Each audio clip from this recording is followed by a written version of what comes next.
executive at Accurate. And, I realized a couple of things, which mean that sometimes we believe that we can just go to industry like a child, uh, praying your parents and say, please help me for a solution, but we don't speak the same language. So that's what I would like to go through and maybe find a solution for the Middle East. So this is a time where I learned radiation oncology. Now you know my age, right? I was doing some fluoroscopy to treat the prostate cancer, and I treat here you can see like 1200 cc of patients, but the prostate is 50 cc, so I treat 4% of cancer and a lot of normal tissues. And my therapist will bring me every day a gammography saying, "Doctor, are we good?" And I would look at the film and would say, "Yeah, you're good," because with the eyes of the faith, I would see that. Nobody believed I was right, right? And honestly, sometimes I was pretty much off. But this is the way we're treating, and we're not that good. So physicists tend to complicate things, and I'm a physicist myself. And so came CT simulation, came the MLC to prevent the cereband, to protect the back of our therapist. And then the flat panel, same thing, to avoid the gammography, go faster.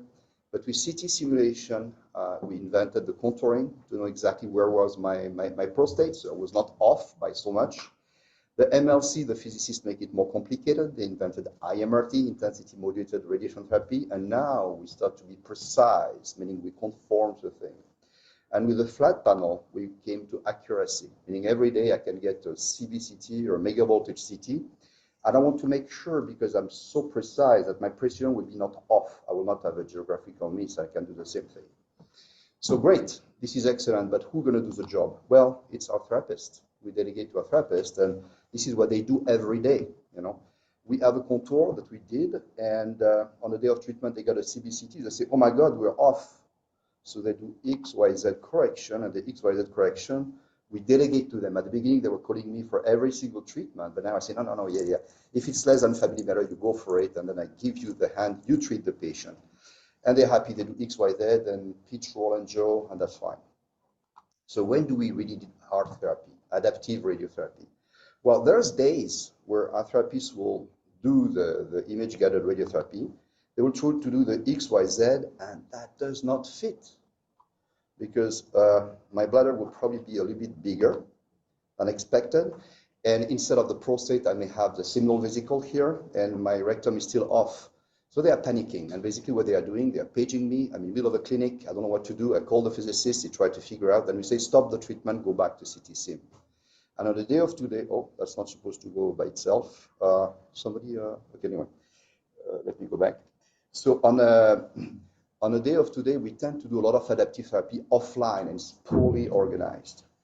And so a lot of people have organized you can find a lot of publication. For head and neck, you have to redo a CT sim after 3 weeks because they lose weight. Or when I treat an esophagus cancer, I know that if the guy has eaten in the morning, you will have 4 centimeters. They try to organize.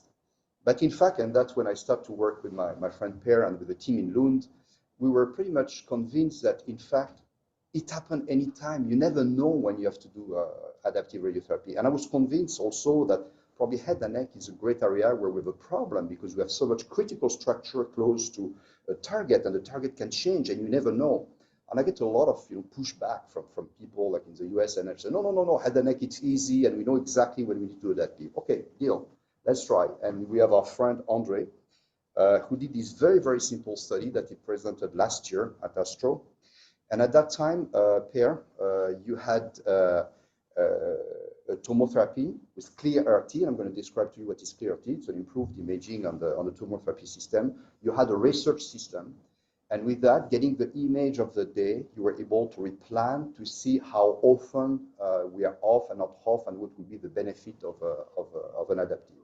So you took 4 patients, base of tongue, laryngeal, tonsillar fossa, and another tonsillar. Tonsil is not supposed to move, right? It's attached to the bone, so we should never adapt, right? And this is Andre thinking and speaking, as you can see at Astro. And basically what he did is, it's an in silico trial. He got the image from ClearRT, did a pseudo CT with a system that you've developed inside, redid the contouring, and look what will be the plan of the day if you apply the pre-plan, the plan, and you replan. And then you look at a couple how can you say, constraint. You look at all the constraints. Are they green? I fulfill my constraint. Are they amber? I fail them sometime. Or are they red? Meaning I really fail my constraint. And you count every day if I would have not replanned versus if I replan, what is the best plan, correct? So what you expect is we're going to be good at the beginning, and the more the treatment go, the more we'll have to adapt, correct? So what is it for the upper cancer? Well, already on day one, adaptive plan is better. The first day, you did your CT sim a couple of weeks ago, and despite that, the first day is not good. And you see that a couple of days later, it's still good, then not good. You cannot predict when is adaptive better or not better, right? There, I'm pronouncing that well. Like supraglottic, the same, but became even worse over time. The orange, you see, you fail the initial plan more and more over time.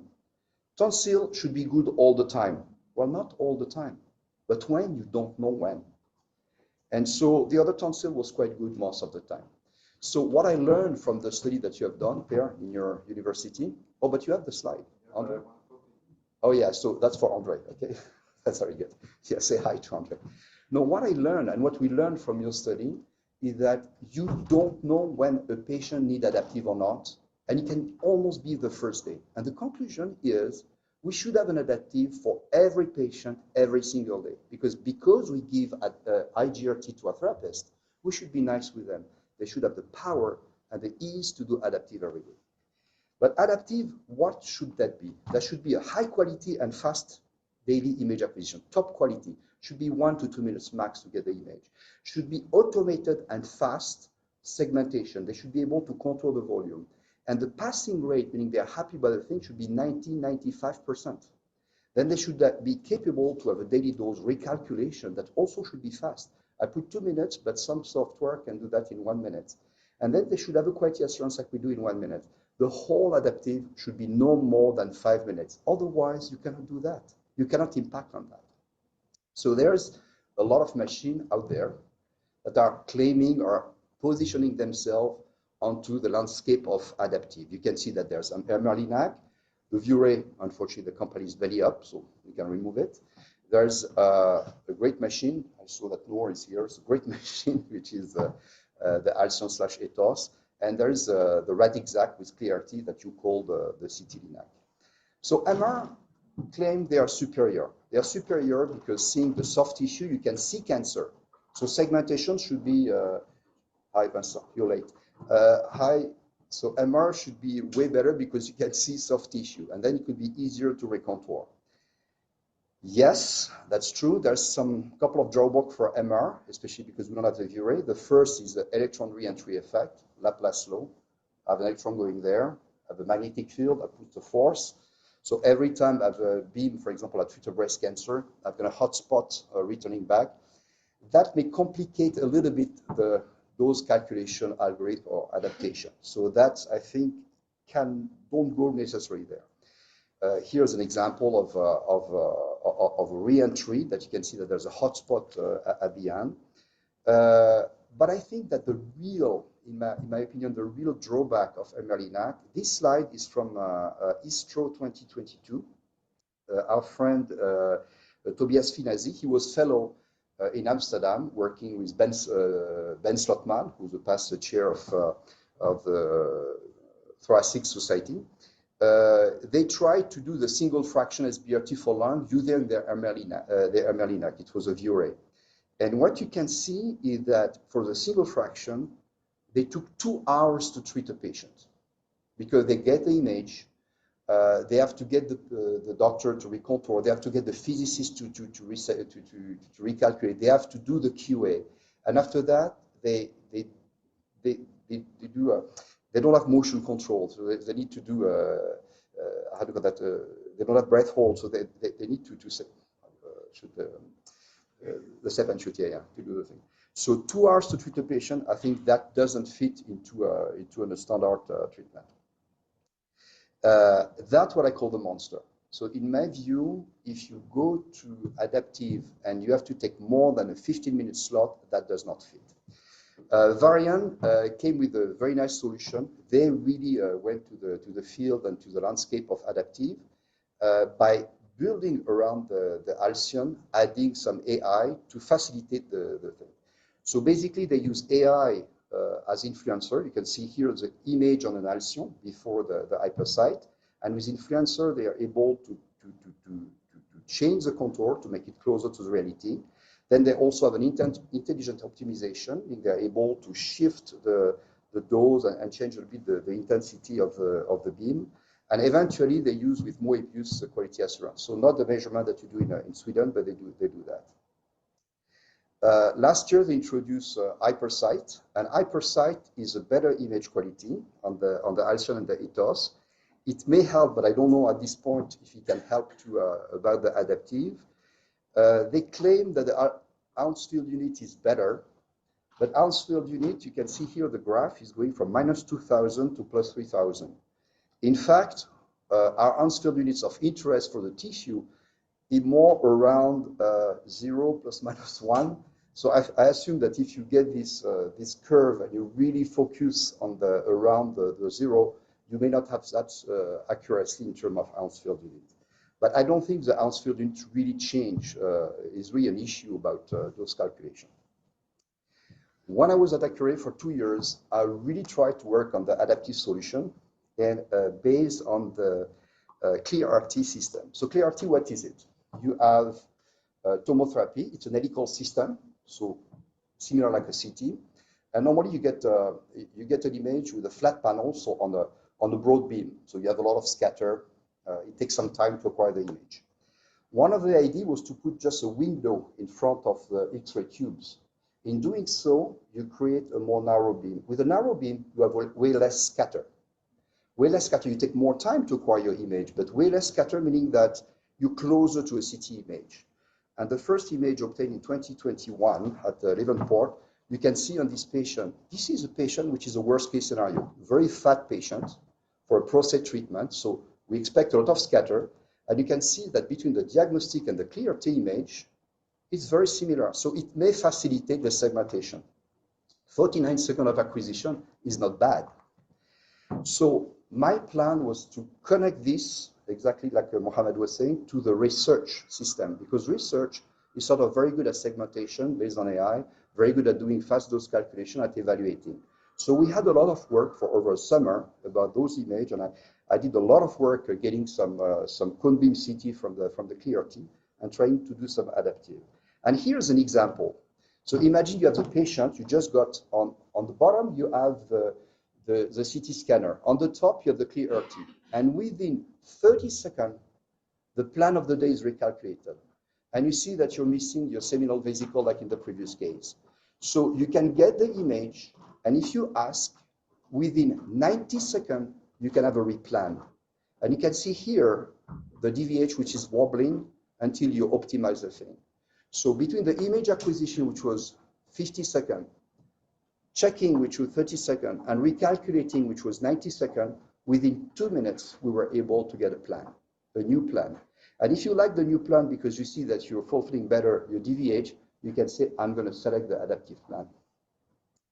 And so the next step, if I can pass on that, the next step was to check with QA, having all those constraints, and to have all the constraints going through and to see how many of them were amber, treat the patient but inform the radiation oncologist, green, you can treat, or red, stop the treatment, call the physicist or medical oncologist. So the system virtually exists, and you can say, I'm happy with the new plan, and then I can treat the patient this way. Delivery time on the tomotherapy was 2 minutes. So in silico, we did fulfill that for a difficult patient that need adaptation, everything was done in 5 minutes. That worked. Now, the plan, 2021, was to say, let's announce that at Mestro 2021. It was in November. Then the first release will be in June 2022. Didn't happen. Engineer work. There was some problem of interfacing, didn't work. But the formal release was Astro 2023. Astro 2023, the company say, we're going to announce that this program is working. Our ClearRT system associated with research we can do adaptive in a remote of time. So here's Susan Winter, thank you very much, announcing the release. And in the release, she said, okay, thanks, we can transform with accurate adaptive suite. Fast, intelligent, automated, online adaptive solution using collaboration with Limbus. Wait a minute, Limbus, this is a company from Canada that is mainly doing AI for segmentation. And what about the research and all the things coming soon? Didn't happen. And I can tell you that the collaboration between research and accurate will not happen. So, high quality image we can get, automated, fast, and reliable segmentation, not really. Daily dose distribution recalculation, not there. And fast quality assurance, not there. We do not have, on the present day, an industrial solution for adaptive, whatever they say. And this is where we should probably start to work ourselves, and that's what I'm trying to do at Sultan Qaboos. We could do image improvement. We don't need to get some fancy machine. Sorry to say that. You know, motion management is probably the most important. Look at the Young paper. Young use here a phantom. On the left, you have the CT. On the middle, you have the cone beam CT without motion. On the right, with motion. Motion is the number one source of artifact into your treatment. And to prove that, we have actually one of our staff who's doing a study. What you see on the left is a CT. In the middle is a CBCT with deep inspiration breath hold. And the other one is the right breast, no deep inspiration breath hold. And you can clearly see that all those patients have breast prosthesis. You don't see on the right one. So just saying that all our patients for better quality image should have deep inspiration breath hold might be a very simple solution. You don't need industry to do that. There might be some other thing. I have also some students working on doing some software, dual imaging, you know, can we remove the scatter? Automated segmentation. There's a couple of solutions, and I think that probably deformable image registration is the way to go instead of recontouring everything from scratch. Like you contour the first day on the first CBCT, go from CBCT to CBCT and try to deform it on a daily basis. And there's some solution out there. There's an industrial solution, but there's open source solution. You can see that the first solution on top, when you look at your prostate, over the, you know, on a day where there was a lot of air into the rectum, we are way off. The other solution, which is free, come from Leiden, open source, is somehow better and can be improved. So there's a way to do that in a very fast way and without spending a lot of money. Now, planning, there's a lot of things we can do. You know, we can review the planning parameter. We can calculate on a larger grid. We could ask our radiation oncologist, lower your constraint. You're going to do adaptive. It's going to be okay. Why do you want 98% to 98% of volume? It's going to take forever to calculate. You can go and losing a little bit of the constraint, go way faster. You can start with pre-class solution. You know, for this kind of patient, I start and I just optimize. And then you go for quality assurance. That's not what I want to do. I'm very convinced that by very simple solution we can do. How can you remove this one? Sorry. So the beauty and the beast of adaptive radiotherapy, I think we must take control. My impression after spending some time in this industry is that industry has another purpose. Their purpose is to build machines to install for you and to make money. When I was in the company at the board, there was only one doctor. The doctor has never seen a cancer patient. He don't even know what is oncology, don't even know what's radiation oncology, because that's not their role. So we are very naive to believe that what we need, we're going to get. They provide us phenomenal machine, but the way we want to go is to us, and we have to do it. I think that every little thing counts. If you can improve a bit the imaging, improve a bit the dosimetry, improving a bit everything, we might be able to deliver adaptive within 5 minutes for a large number of patients. And I think that we also need to be smart. We have to select the application where we do. Starting with prostate might be smart. They don't move too much. You know, we can gain a little bit. We do ultra hypofractionation, so there'll be maybe a need.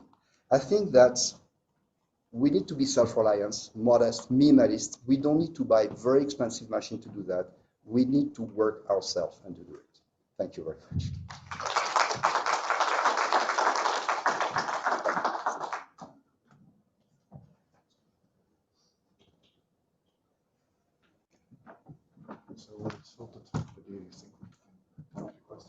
unless there's a burning one. Is there any burning questions? Yes. I can thank you. Excellent talk. Too many learning. When it comes to equipment selection, I think what I have learned in my little bit of experience is that a team is required, because it can go the other way around. Like Masha, what you have covered here is the need for the clinician, especially a clinician who is very close to the patient, who touches the patient every day, who feels the notes. But at the same time, clinician has also his or her own limitations. What I feel is the clinical engineers who have this service contract grips, because buying a machine is one thing and running a machine is another thing. So for that, I think an MDT type of team is required, which can make the selection of machines. Sometimes that cannot be the top of the range, maybe the second of the range, but more compatible with my own clinical practice and my patients. Yeah. It's more of a comment and a question with you. Yeah. No, the challenge of adaptive is too many cooks in the kitchen. If you put a team of doctor, physicists, therapists, and you bring them an image, they're all going to disagree, all going to want to change 1%. Correct, Iqbal? I mean, that's the first thing you told me when I came to the department. Say, they want 1%. What's the meaning of that? No meaning of that. IGRT, we have been smart.